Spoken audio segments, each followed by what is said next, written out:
Assalamualaikum warahmatullahi wabarakatuh. Perkenalkan, nama saya Farah Disti Alfarisa. Pada vlog pertama saya hari ini, saya akan menjawab beberapa pertanyaan soal UAS saya pada mata kuliah Manajemen Sistem Informasi. Oke, sebelum kita mulai, kita bismillah dulu. Semoga lancar sampai tujuan dan akhir jawabannya. Bismillahirrahmanirrahim. Oke, let's get started. Oke, sekarang saya akan membahas mengenai soal dan jawabannya. Sebelumnya saya akan memberitahu kalian saya mendapatkan jabatan sebagai seorang CEO di instansi rumah sakit. Oke, mari kita mulai membacakan soal-soalnya. Soal nomor 1, saya mendapatkan pertanyaan nomor 1 juga.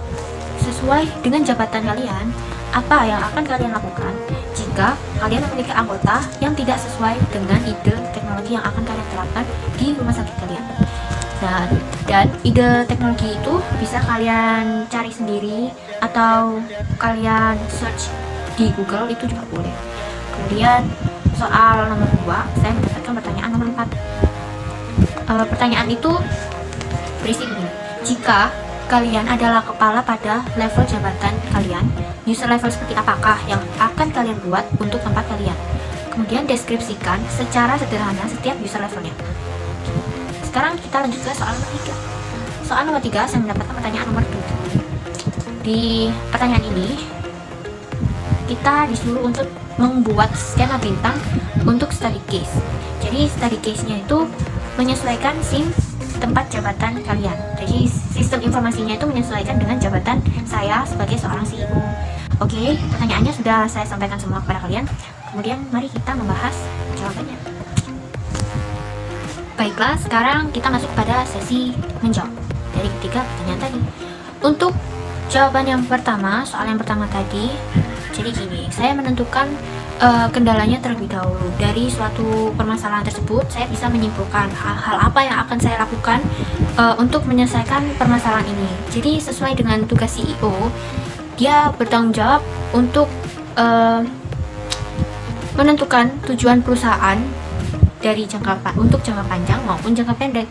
Jadi pada rumah sakit ini saya sudah menemukan kendalanya, yaitu adanya ketidakefektifan pada pelayanan kesehatan yang ada di rumah sakit tersebut. Sehingga tugas saya yang sebagai CEO ini, saya memiliki suatu ide teknologi di mana ide teknologi tersebut dapat menjadi rencana tujuan jangka panjang saya untuk direalisasikan kepada rumah sakit tersebut. Jadi ide saya ini namanya sistem IMR. Apa sih sistem IMR itu? Nah, sistem IMR adalah Electronic Medical Record, di mana sistem IMR ini dapat digunakan untuk mengelola parameter pasien seperti tekanan darah, status pasien, dan vaksinasi yang dilakukan oleh para dokter dan perawat. Kemudian, rekap medis serta data tersebut akan dijadikan sebagai laporan digital pada sistem IMR. Lalu, laporan tersebut juga dapat digunakan untuk memonitor segala kegiatan pelayanan sebagai bahan evaluasi agar meningkatkan kualitas pelayanan yang lebih baik untuk pasien-pasien yang ada di rumah sakit ini. Selain itu, tujuan digunakannya IMR untuk meningkatkan pelacakan data pasien sehingga kita bisa mengidentifikasi pasien mana yang pantas untuk didahulukan. Oke, sekarang saya akan menjabarkan alur dari sistem IMR ini. Oke, yang pertama, pasien mengisi data medis di kertas form gitu. Kemudian kertas form tersebut akan disimpan oleh staf pelayanan pasien dan diberi tanggal serta namanya. Setelah itu, rekap harian tersebut nantinya akan dikirim ke admin operasional yang mengoperasikan sistem IMR tersebut. Kemudian, admin operasional tersebut akan menginput data-data rekap medis dari pasien-pasien tersebut ke sistem IMR. Lalu, melalui sistem ini nanti kita bisa terintegrasi dari jaringan rumah sakit di mana dokter bisa melihat rekap data medis hanya dengan mencari kata kunci dengan nama aja. Jadi misalnya nih, nama saya Farah.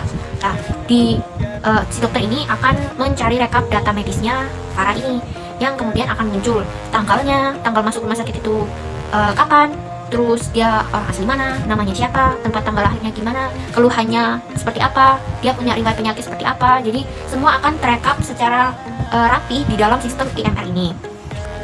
Nah, sekarang kita masuk ke dalam permasalahan di mana ada salah satu anggota saya yang tidak sependapat dengan ide sistem IMR yang saya ajukan tadi.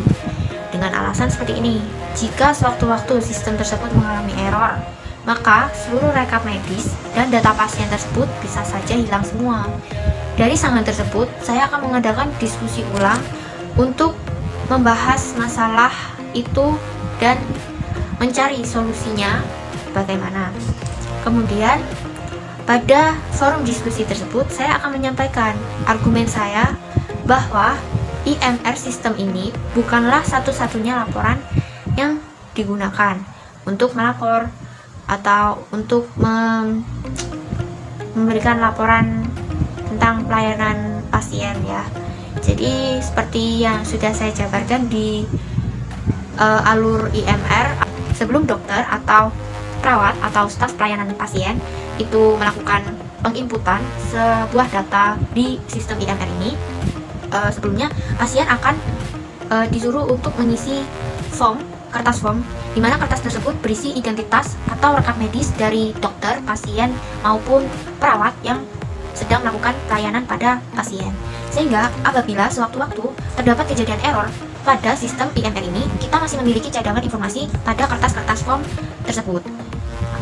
Jadi kita memiliki double penyimpanan data. Selain dari kertas form tersebut, kita juga memiliki sistem IMR. Jadi untuk mengatasi masalah tersebut, kita sudah mendapatkan solusinya, yaitu jika sewaktu-waktu IMR-nya yang error, kita masih memiliki kertas form itu tadi sebagai laporan.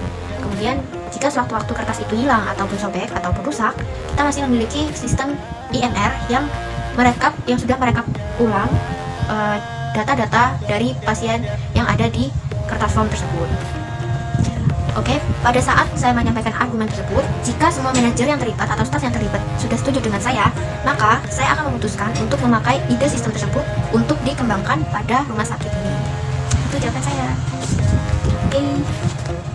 Untuk soal UAS nomor 2, yaitu pertanyaan nomor 4, saya akan menerangkan pada screen recording karena saya akan menampilkan dua gambar di mana saya akan menjelaskan gambar-gambar tersebut pada screen recording itu. Dan begitu pula pada nomor 7 juga akan sama. Jadi saya akan menerangkan pada screen recordingnya. Oke. Baik, untuk soal nomor 2 saya akan menjelaskan jawaban mengenai user level sendiri. User level memiliki arti proses pembagian suatu jabatan di sebuah perusahaan.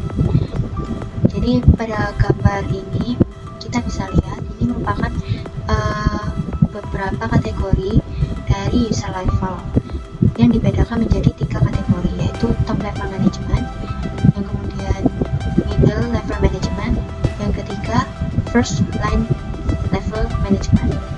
Pada top level management ditempati oleh CEO, kepala direktur, presiden direktur, dan lain-lain.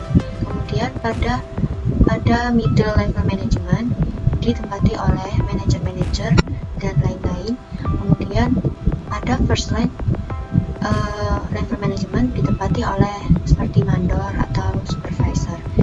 Oke, dari ketiga bagian user level ini memiliki tugas dan kewenangan mereka, tanggung jawab mereka masing-masing, di mana tiap-tiap user level ini memiliki tanggung jawab yang berbeda-beda, sehingga keberadaan ketiga user level ini memiliki pengaruh kinerja pada sebuah perusahaan.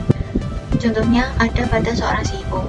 CEO menempati pada posisi top level management, di mana seorang CEO memiliki tanggung jawab dan pemberi keputusan pada sebuah perusahaan. Jawaban ini juga berhubungan dengan jawaban saya mengenai user level pada ruang lingkup seorang CEO instansi rumah sakit. Pada gambar di sini, ini merupakan ruang lingkup seorang CEO instansi rumah sakit.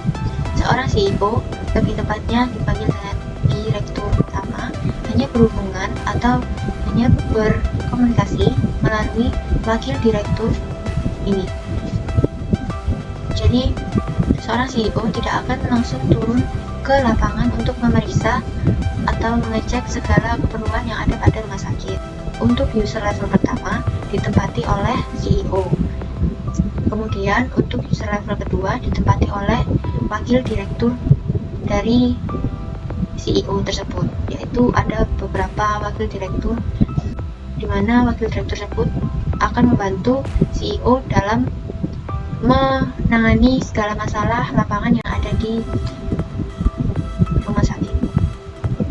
Ini merupakan contoh wakil-wakil direktur yang termasuk ke dalam user level kedua pada ruang lingkup seorang CEO.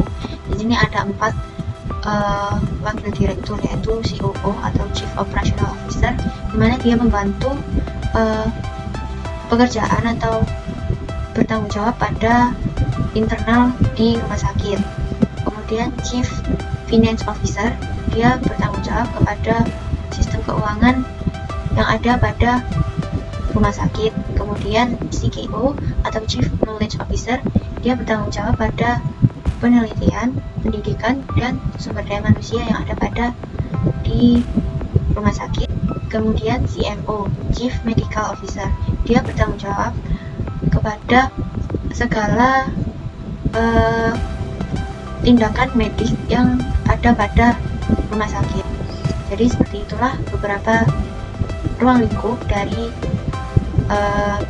seorang CEO. Ini adalah user level dari seorang CEO.